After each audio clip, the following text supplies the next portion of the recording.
How important are dates? एक ऐसा समय था जब हिस्टोरियंस डेट से फैसिनेटेड थे।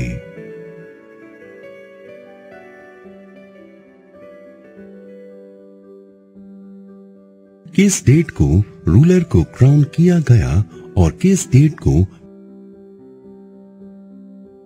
बैटल्स लड़े गए, इनको लेकर वाद विवाद होता था।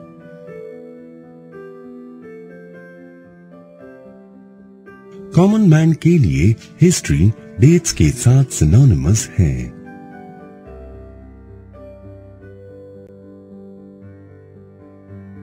हिस्ट्री उन चेंजेस के बारे में है जो ओवर टाइम होते हैं।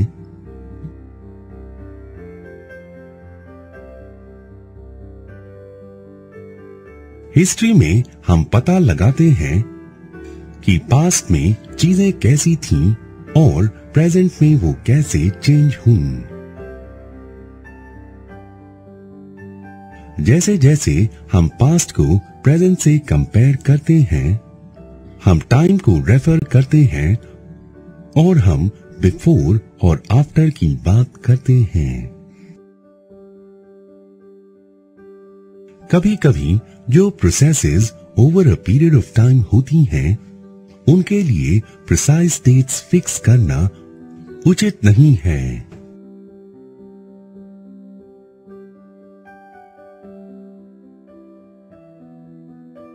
भारत के लोगों ने चाय पीना एक दिन में शुरू नहीं किया। चाय शुरू करने के लिए इन्हें एक टाइम पीरियड लगा। ऐसी प्रोसेसेस के लिए कोई फिक्स डेट नहीं हो सकती।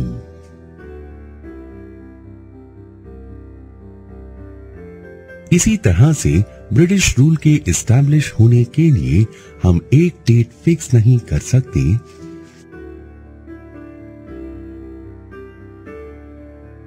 इसी प्रकार से नेशनल मूवमेंट का आरंभ और इकोनॉमी और सोसाइटी में होने वाले परिवर्तन के लिए भी एक डेट फिक्स नहीं की जा सकती। ये सारे changes over a period of time होते हैं। हम सिर्फ टाइम पीरियड के एक स्पैन के बारे में रेफर कर सकते हैं जिसमें ये चेंजेस विजिबल हुए। तो हम फिर भी हिस्ट्री के साथ इतने सारे डेट्स एसोसिएट क्यों करते हैं? इस एसोसिएशन का एक रीजन है।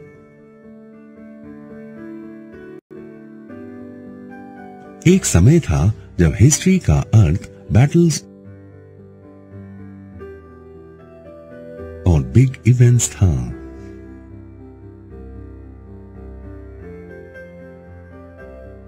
हिस्ट्री रूलर्स और उनकी पॉलिसीज के बारे में थी। हिस्टोरियंस राजाओं के बारे में लिखते हुए उस ईयर को मेंशन करते थे जब राजा गद्दी पर बैठा, जिस साल में उसका विवाह हुआ, जिस साल में उसके बच्चे हुए, जिस साल उसने कोई विशेष युद्ध लड़ा और जिस साल उसकी मृत्यु हुई। इसके बाद उस साल का ब्यौरा भी होता था जिसमें अगला राजा गद्दी पर बैठता था। ऐसे इवेंट्स के लिए स्पेसिफिक डेट्स डिटरमिन की जा सकती हैं। ऐसी हिस्ट्री के लिए डेट्स बहुत इंपॉर्टेंट हैं।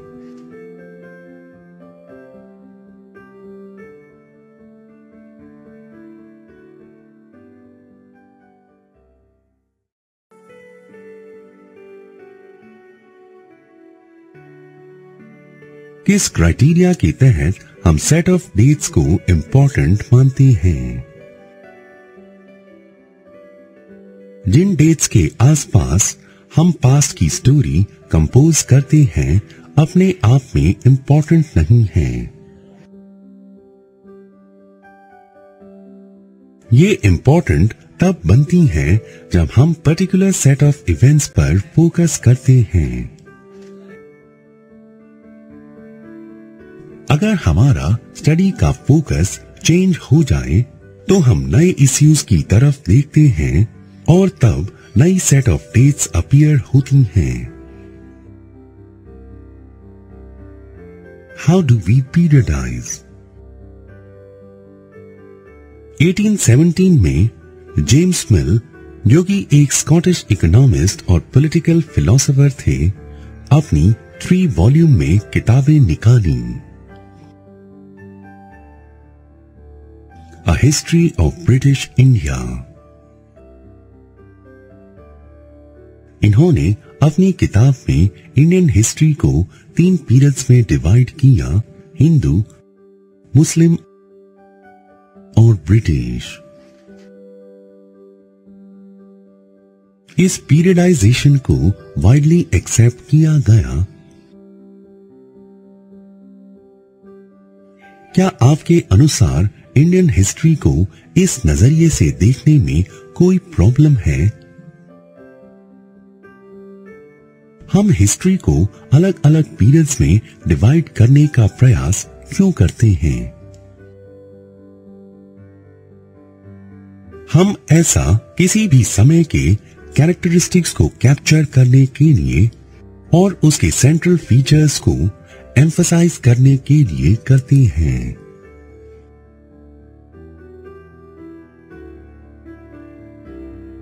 तो वो टर्म्स जिनको हम पीरियडाइज करते हैं वो अलग अलग पीरियड्स को डिमार्केट करती हैं और इम्पोर्टेंट हो जाती हैं। ये हमारे पास्ट के बारे में आइडियाज को रिफ्लेक्ट करती हैं। ये दर्शाती हैं कि हम एक पीरियड से दूसरे पीरियड में होने वाले चेंज को कैसे देखते हैं। How do we no?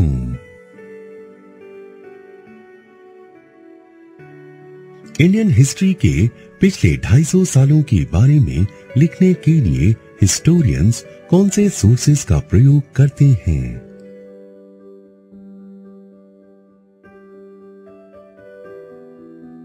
Administration produces records. एक इंपॉर्टेंट सोर्स ब्रिटिश एडमिनिस्ट्रेशन के ऑफिशियल रिकॉर्ड्स हैं। ब्रिटिश का मानना था कि हर राइटिंग इंपॉर्टेंट है।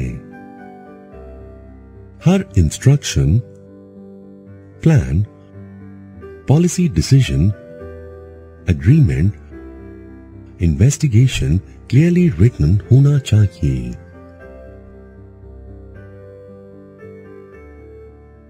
एक बार ऐसा हो जाए तो चीजों को प्रॉपर्ली स्टडी और डिबेट किया जा सकता है।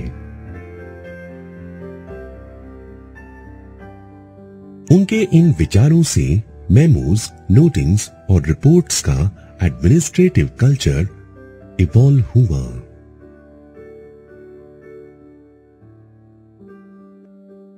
ब्रिटिश का मानना था कि सारे इंपॉर्टेंट डॉक्यूमेंट्स और लेटर्स केयरफुली प्रिजर्व होने चाहिए। इसलिए ब्रिटिश ने सारे एडमिनिस्ट्रेटिव इंस्टीट्यूशंस के साथ रिकॉर्ड रूम्स बनाए। Village tehsildar office, collectorate, commissioners office, provincial secretariats और लॉ कोर्ट्स सबके साथ अपनी रिकॉर्ड रूम्स थे।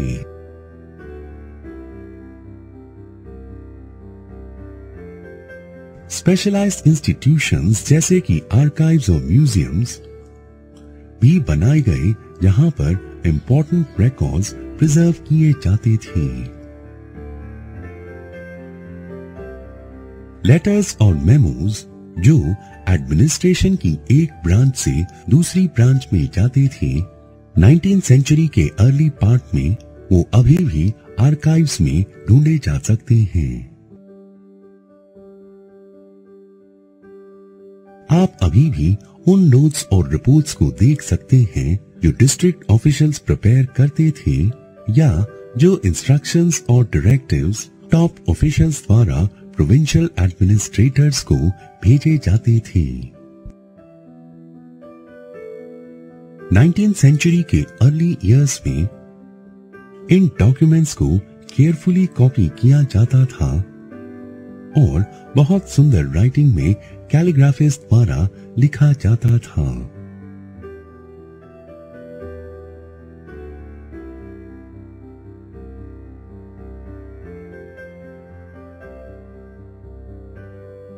नाइनटीन सेंचुरी के मिडिल में जब प्रिंटिंग डेवलप हुई, इन रिकॉर्ड्स की मल्टीपल कॉपीज रखी जाने लगी।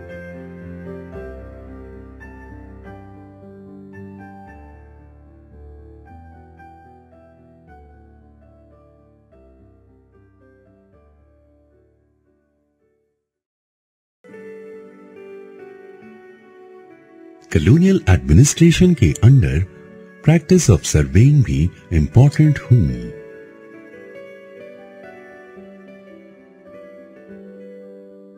ब्रिटिश का मानना था कि एक देश को एडमिनिस्टर करने के लिए पहले उसे पूरी तरह से जानना जरूरी है। अर्ली 19th सेंचुरी में पूरे देश को मैप करने के लिए डिटेल सर्वेज हो रही थी।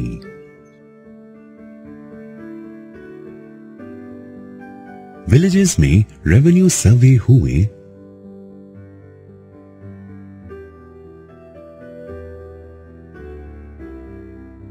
ऐसा करने का मुख्य उद्देश्य topography, soil quality, flora, fauna, local histories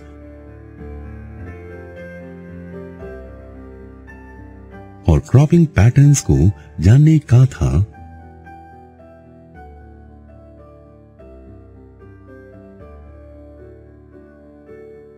ये सारे फैक्ट्स एक रीजन को एडमिनिस्टर करने के लिए आवश्यक थे।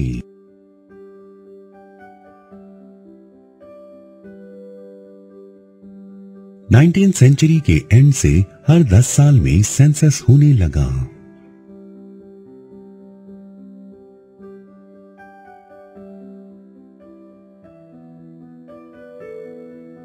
सेंसस के जरिए देश के हर हिस्से में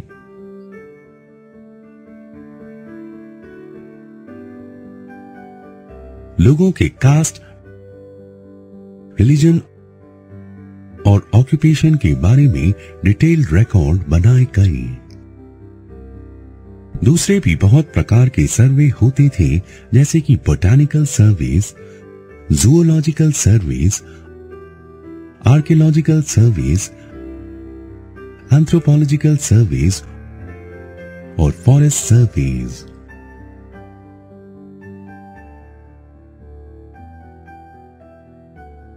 What official records do not tell. Official record से हमें बहुत कुछ जानने को मिलता है, पर हमें ये बात याद रखनी चाहिए कि ये ऑफिशियल रिकॉर्ड्स हैं। ये हमें बताते हैं कि ऑफिसर्स क्या सोचते थे, उनकी रुचि किस चीज में थी और किस चीज को वो बचाकर रखना चाहते थे। इन रिकॉर्ड्स की मदद से हमें ये पता नहीं चलता कि देश में और लोग क्या सोचते थे। ये सब जानने के लिए हमें कहीं और देखना होगा। जब हम दूसरे सोर्सेज की खोज करते हैं तो हमें ऐसे बहुत सारे सोर्सेज मिलते हैं, लेकिन ऐसे सोर्सेज ऑफिशियल रिकॉर्ड से ढूंढने में ज्यादा मुश्किल हैं। हमारे पास लोगों की डायरीज हैं, ट्रैवलर्स और पिलग्रिम्स के अकाउंट्स हैं,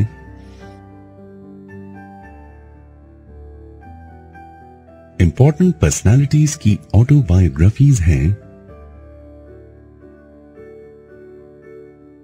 और पॉपुलर बुकलेट्स हैं जो लोकल बाजार्स में बेची जाती थीं।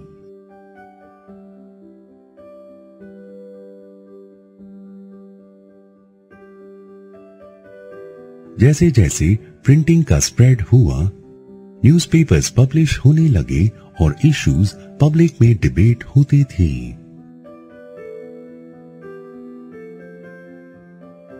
लीडर्स और रिफॉर्मर्स ने अपने आइडियाज को स्प्रेड करने के लिए लिखना आरंभ किया। पोएट्स और नॉवेलिस्ट भी अपनी फीलिंग्स एक्सप्रेस करते थे, लेकिन ये सोर्सेज उनके द्वारा प्रोड्यूस किए गए जो पढ़े लिखे थे। इनके द्वारा हमें ये ज्ञान नहीं होगा कि ट्राइबल और पेजेंट्स, माइन के वर्कर्स या गलियों में रहने वाले गरीब लोग हिस्ट्री को कैसे एक्सपीरियंस करते थे।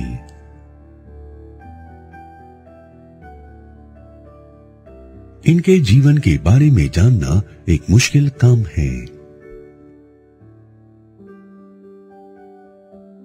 अगर हमें इनके बारे में जानना हो तो हमें और प्रयास करना होगा।